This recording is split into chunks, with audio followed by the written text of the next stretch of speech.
Hi, guys. Thank you if you're a subscriber. If you just happened upon this video, if you like it, I hope you'll hit that subscribe button and help me out. So, you've heard me talk a lot about how I think, unfortunately, it's going to have to be Republicans, probably a small handful of Republicans that save us or help us deal with Trump so that we can one day climb out of this mess, or at least partially climb out of this mess. Um, there might be little pinpricks of hopeful light. Steve Bannon is saying Elon Musk should be required to submit a certified inventory of all of the fraud and waste he found while in government.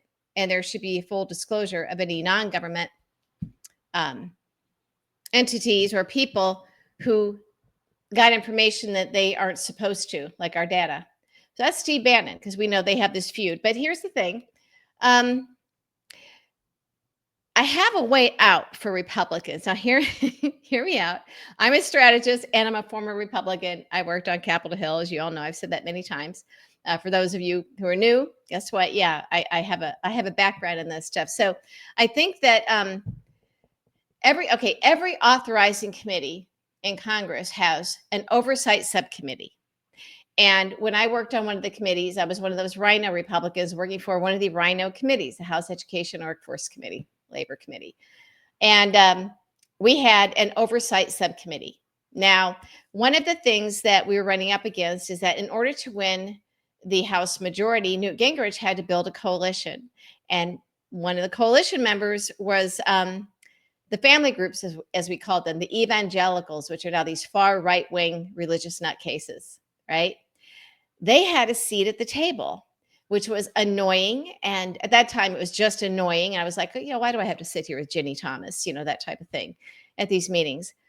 And one of the things, I guess, that had been promised them during the campaign was that they would eliminate the Republicans in Congress. If Republicans got the majority for the first time in, generation or 40, whatever years, they would eliminate the Department of Education. Well, Newt Gingrich had no intention of doing that, as I've said before. And he, anyway, my job and our committee job was we came up with a program from our oversight subcommittee to stave off the demands from the religious right to eliminate the Department of Education, because we knew that you can't use the word eliminate in education in the same sentence and think it's going to work. So we decided to look for waste and fraud, duplicative programs, not necessarily to say that somebody was breaking the law with fraud. There might have been some here and there. We weren't even making those accusations but we were looking at programs that maybe weren't doing the job that we meant them to do, or that were outdated. I've talked about this before on my YouTube channel here. And we found 760 some odd federal education programs strewn throughout the federal government, most within the Department of Education, but other things, they were duplicative, kind of doing the same function. And some of the things were just kind of stupid and, so it needed to be updated. And then if Republicans and Democrats disagreed on which programs needed to be eliminated or cut or trimmed back, then that's where you have hearings and you bring experts in, and then you can come up with, a solution. All right. But you have staff on Capitol Hill dedicated to looking at just these programs, developing them. I mean, that's what an authorizing committee does, particularly the oversight subcommittee, which has oversight over the federal agencies within the jurisdiction of the committees. So that is something that I'm going to recommend that Republicans who have the majority, say in the House, that Republicans, if they decide that they need to take care of the Trump problem, okay, you got to ease into it.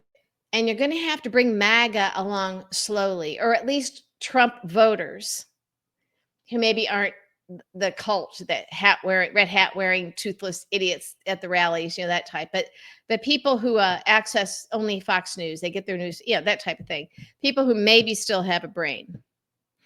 And you have to, like I said, bring them along slowly. So I'm suggesting that Republicans hold hearings on Capitol Hill and force Elon Musk and his little band of incels to testify on what they found.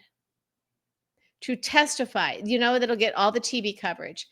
And if their answers are unsatisfactory, they now can go, they now have an excuse to, I guess, defy the president and go back to their constituents and say, well, we are dedicated to eliminating waste and fraud and outdated or duplicative programs. This is not the way to do it. Elon Musk is not the guy. He's lied to us. He's bad at what he does. He was wrong, whatever they want to do. They can cut ties with him. It sounds like Steve Bannon is kind of in that mode. He's basically saying, put up or shut up, Elon. And Republicans can do that in a very professional, diplomatic, systematic way by doing their job. Okay. Then, you still want to satisfy this hunger out there because Trump made such a big deal. We're going to cut waste and fraud, and Elon Musk does that. You can still perform your proper oversight function. In fact, they should be doing it anyway. I don't know why they are, but they can make it a priority to do that kind of an audit. Each of the House authorizing committees can conduct their own audit, as part of their oversight function, and look at these programs. And again, it's not always going to be along partisan lines. Sometimes it's just parochial. Maybe there's a certain part of the country, whether you're Republican or Democrat, where your constituents benefit from some of these programs. But that's why you go through this process. It's not necessarily to score partisan political points. There still will be fights and arguments. That's why we have hearings. It's not supposed to be easy, but there is a process in place that our founders put in place for us to have these discussions and work out these matters. And that way you take care of the Elon problem. Maybe you still could say, well, we're not really defying Trump because we still are dedicated to, cleaning up the waste and fraud. But Steve Bannon kind of has a good point. I can't believe I'm agreeing with Steve Bannon, but if Elon found all of this waste and fraud, then why isn't he naming it? Why isn't he demanding he get to go to the Capitol Hill and outline all of this very specifically and in detail, and then demand that certain people be indicted or whatever for the fraud? See, that is something that simply isn't happening because Elon hasn't done the job. He went in there expecting to find a bunch of stuff that just isn't there. That said, it is still necessary and a very good idea for Congress, whichever party is in charge, whichever party has the majority, to perform the proper oversight function of our federal agencies to kind of always keep track, where we can do some cutting and trimming. And there might be another area where it's a little bit weak and we have to, beef this part up. That's their job. Elon Musk does not know how to do their job. I'm not sure Elon Musk knows how to do his own job.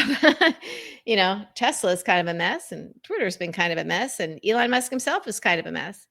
So I think that is a way for Republicans to get around this. And they might actually, if they have any hunger, any desire, any yearning to get back just a little bit of how things used to be, where you sometimes can work together to get things done on behalf of the American people, this would be a good place to start. You're still going to have fights, but they're going to be legitimate fights. It's not propaganda and disinformation and misinformation and lies and threatening people with prison. It's a way for Republicans to also get control of an agenda that should have gone to Trump and Elon Musk anyway. Yeah, there is a proper constitutional function for Congress. So this is a way for Republicans to kind of take some of that back without being, too defiant against, the president. And I think that there would be a lot of Democrats who would welcome at least that effort if it's on the part of, enough Republicans. And again, it doesn't take all Republicans, but that's what I think they need to do.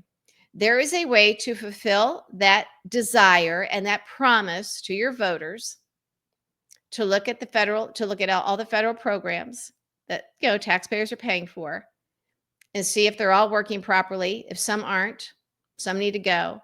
So you can fulfill that obligation and that promise in a less rhetorically violent way. And you can do it honestly and under the auspices of what your actual job is. And that also deals with the Elon Musk problem, which we now know is something that Republicans in Congress really want to do. They don't like him. They don't trust him. They want him out of the way. Elon Musk has announced that he's going to be backing away from Doge. Well, now that he's gotten all his goodies from the federal government, now that we're paying him, he's the biggest welfare queen there is. and he was able to shut down governmental agencies and sub-agencies and departments and offices that were investigating his companies. That was the whole purpose of all of this, folks. It was about Elon Musk. So if they really want to solve that problem, I think Republicans are going to have to address the fact that Elon Musk didn't do squat. And if they don't, they are going to be held accountable, and they should be. And if I'm Democrats, I'm going to be asking that question of them. If I'm somebody running against them, or even, any other Democrat, I would be holding their feet to the fire, saying, you all ran on this whole thing about cleaning up, cutting government waste and fraud and cutting the federal government.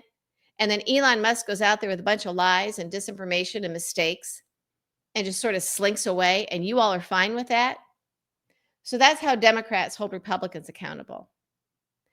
Because this is something that I think the American people understand, voters understand. When you go in with hard numbers and the hard accusations and the two don't match up, that means Elon Musk is a bad guy. He's been lying to you, and he's real bad at what he does. So I think that this is something that people can understand and care about. And it's legit.